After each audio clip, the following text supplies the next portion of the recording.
Catching up now with the head coach of the Flames and Lady Flames cross-country teams, Brant Tolsma, as we put a lid on the 2014 campaign. And, Coach, it was a little bit odd that the men came up short for the first time in 9 years, finished as runners-up, and then the Lady Flames also runners-up on the women's side of things. But all in all, when you look back at it and kind of look ahead to the upcoming slate as well, you only graduate one senior from both sides in the top 7. Is there a lot of optimism going forward?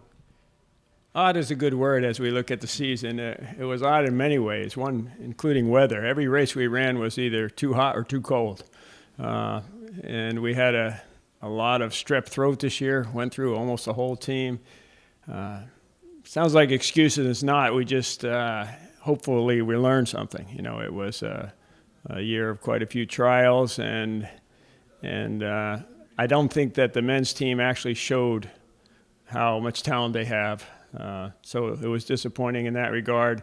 Our women performed well for the adversity they had and all. And as a matter of fact, if I looked at just the Big South results at regionals, our women actually won there. So we had a shot, and that's all we really wanted was a shot to win conference, even though we came up just short. But I think it was a year of gaining valuable experience, and the fact that we're young and had a good recruiting early season already makes me optimistic as I look ahead for to the cross-country program and for the contribution that we can expect from our distance runners in track.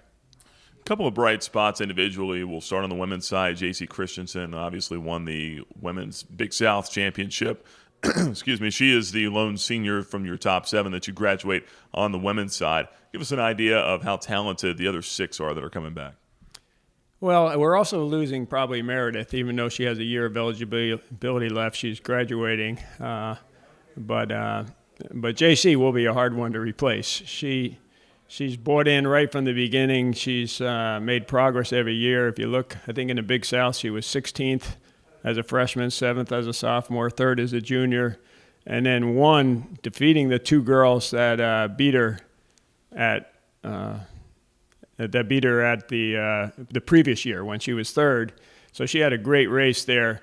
Interestingly, both of those girls from Coastal who went 1-2 the previous year that she beat, they both made nationals. So they are very good runners, and it was quite a performance to have that. But we'll certainly miss her. But the rest of the girls, I think, will step up, and I expect that we'll have I won't be surprised if we have 3 or 4 freshmen in the top 5 next year. On the women's side. On the men's side, we'll pretty much have a similar team.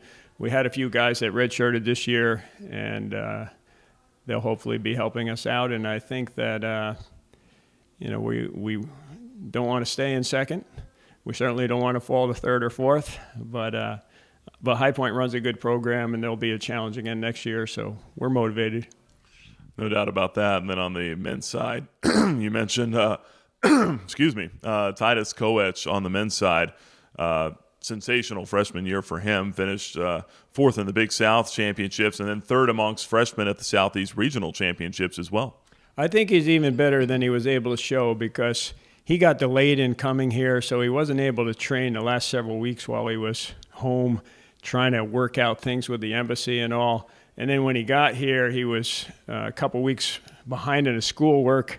And so it was a rough transition. And in spite of all that, he ran well.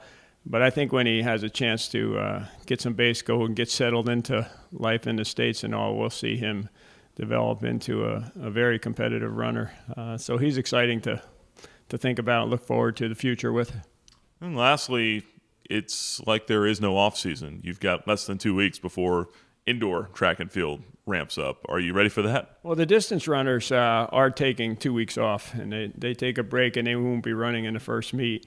But, yeah, for us, it's not much of a break. And if we had anybody at Nationals, it'll be even shorter. So we'll be watching the race at Nationals on the computer instead of in person. But hopefully next year things will be different. We'll be out there. And in the meantime, we got plenty of things to focus on with track just around the corner. Coach, appreciate the time. Thank you. Head coach of the Flames and Lady Flames cross-country programs, Brant Tolsma. My name is Nick Pierce for the Liberty Flames Sports Network.